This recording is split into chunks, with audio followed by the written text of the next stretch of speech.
My job is just to keep us as close to on time as possible. I have no idea what time that is, but we're going to keep moving.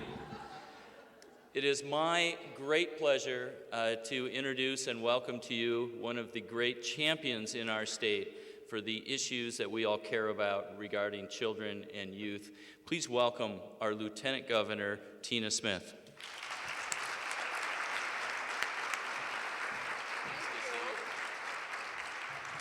That's what I like. Frank Forsberg is an optimist. He's like, I don't know if we're on time, but I'm going to assume we are, and I'm going to keep on going. So that's excellent. I'm sorry I didn't catch all of that panel. It was great to see my good friend, where are you?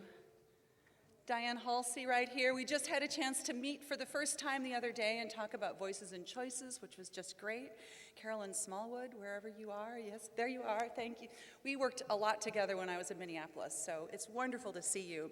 I want to thank Frank and Sarah Caruso and our colleagues at Twin Cities United Way and the Start Early Funders Coalition, but mostly I want to thank the legislators and advocates and parents and teachers that are in the room today.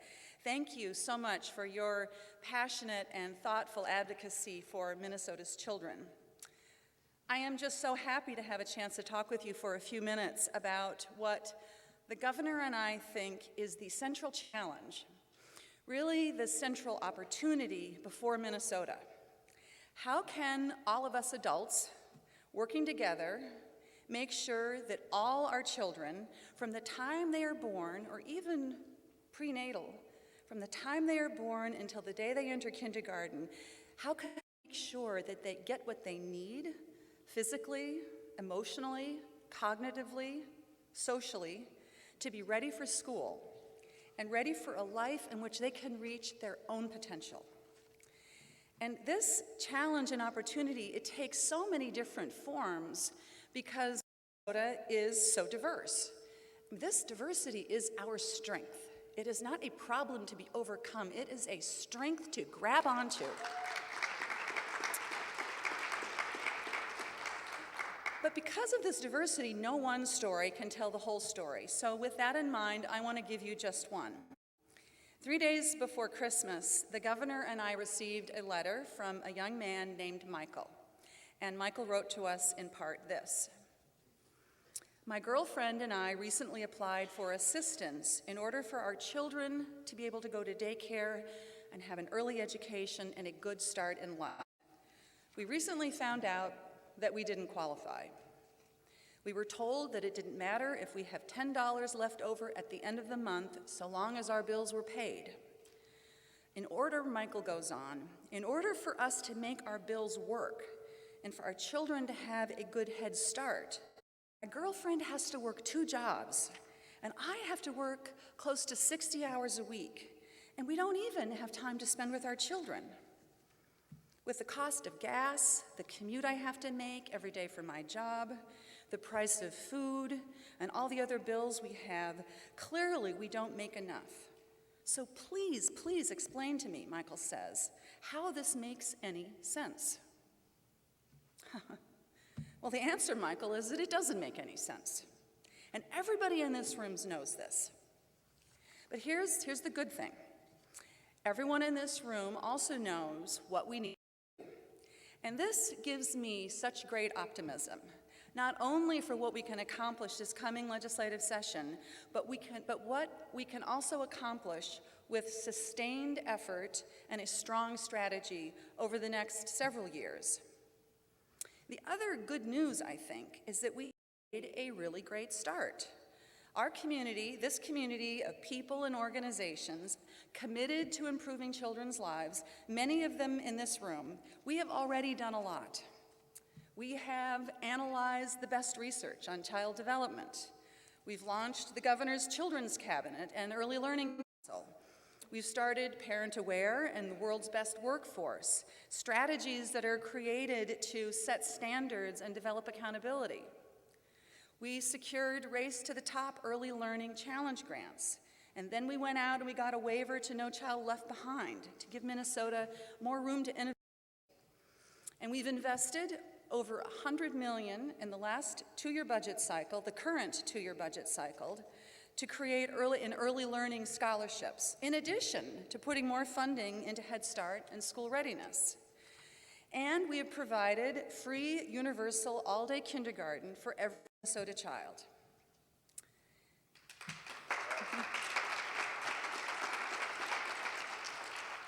As a result of this work, and really so much more work, raising the minimum wage, child and maternal health, putting an emphasis on housing, and so much more, we're proud to say have been recognized by the Children's Defense Fund as the #1 state for children in 2015.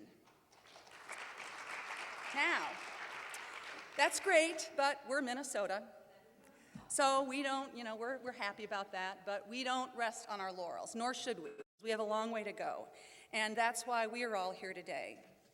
And I think that everyone in this room understands that when you think about the lives of children, really as a continuum from birth until kindergarten, that we need strategies to help kids and parents along that entire continuum. So I want to just talk about a few thoughts that the governor and I have about that continuum. From birth to age 4, what should we be doing? Well, to start, let's find ways to help parents stay home with their children in the first 6 weeks of life, at a minimum. This is why the governor and I proposed just last week that we start this with our own state employees, 35,000 state employees. Now, this is a start, but we are trying to be a role model of what needs to happen, and we follow in the footsteps of some incredible Minnesota organizations like Mayo Clinic and General Mills, Ecolab, Target Corp, who afford this benefit to their employees. And we hope, with your help, to pass that in this legislative session and to continue to move that forward also this legislative session for all people in Minnesota. I mean, it's remarkable that nationally, I'm told only about 11 or 12% of people in the workforce have access to this parental leave. This is a crucial part of what happens to babies when they are first born. Second, the governor and I agree strongly with the Start Early Funders Coalition that we need to do more to support CCAP, the Child Care Assistance Program. CCAP provides really important financial assistance to help low-income families pay for child care. And it makes a profound difference in the lives of families and parents who are trying to figure out how to continue their educations or their work when they have young children. Currently, CCAP benefits about 50,000 Minnesota children, 60% of whom are children of color. Yet, CCAP right now covers only about 30% of the statewide market rate for child care. And remember, Minnesota is one of the most expensive markets in the country for the cost of child care. Now, it's no surprise, given we're only reimbursing at a 30% rate, that close to 2,500 providers have just said, I can't participate in this. It just does not work for me. This session, we need to raise the reimbursement rate for CCAP so that all low-income families, so that we are able to make CCAP work for more families and more children and more providers. I also think that we need to figure out how to conform CCAP with new federal guidelines that are going to make our state efforts more efficient and also improve quality. And I think that we can do some really good work to figure out how to make our scholarship program and the CCAP initiative, how we can make them work better together.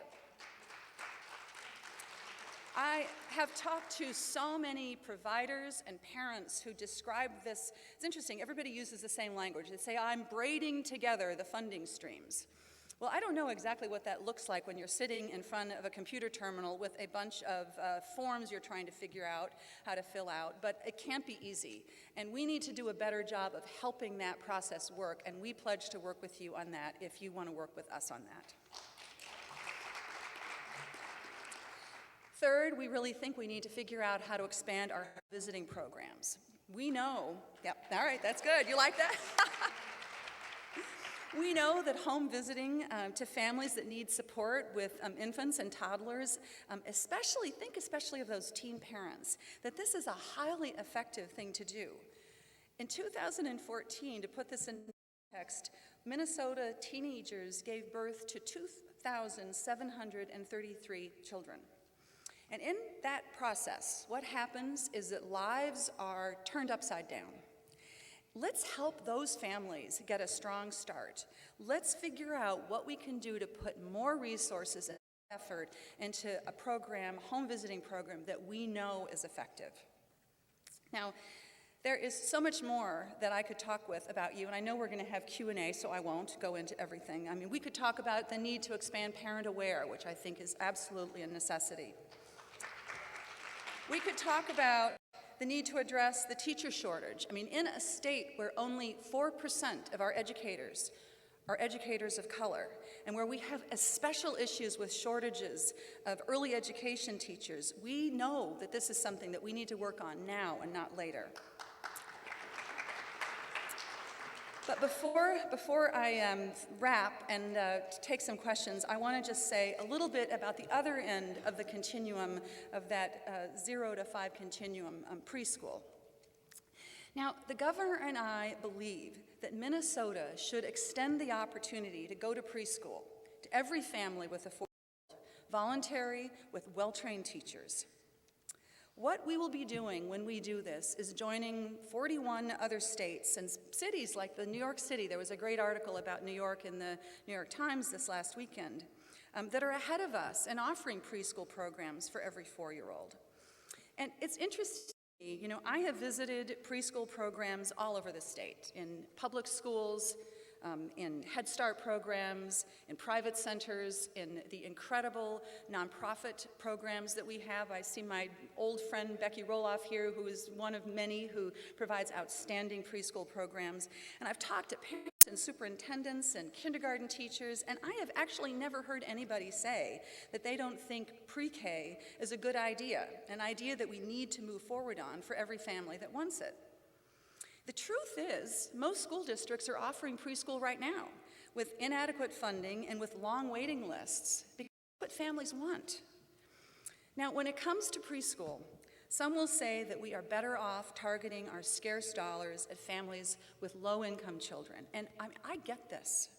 But the challenge is that poverty is not a static phenomenon. Families move in and out of poverty all the time, but children need access to excellent preschool even as their families' financial circumstances are changing. And the research does show that all children, regardless of income, benefit from excellent preschool and from going to a school with children from all backgrounds. So let me close by just saying that these are tough and important questions, and they're important discussions for us all to have. Those of us in this room who care so deeply about children and the future of our state can have honest differences about the best way to go forward. We know that this topic is worthy of vigorous debate. I just urge us all to remember that while we may not always agree on tactics, we definitely agree on the most important shared value that brings us all here today, that every child deserves to have an early childhood experience, the opportunity for education and development that places them at the cusp of opportunity by the time they are 5. And our children can't wait for us to figure it out because they're growing up right now while we're having this important conversation. So I know we are all so impatient for change, and with that in mind, I'd like to leave you with a quote of inspiration from one who I believe inspires everybody in this room, Marian Wright Edelman. She said, "Investing in children is not a national luxury or a national choice. It is a national necessity. The issue is not how we are going to pay. It is, are we going to pay now, up front, or are we going to pay a whole lot more later on?" If you'll bear with me, one more message from Mrs. Edelman. She said, "When Jesus Christ asked the little children to come to him, he didn't say only the rich children, or the white children, or children with 2-parent families, or children who don't have a mental or physical disability. He said, 'Let all the children come unto me.' Thank you for your work, for your dedication to Minnesota's children, and for being here today. I'm honored to be with you. Thanks.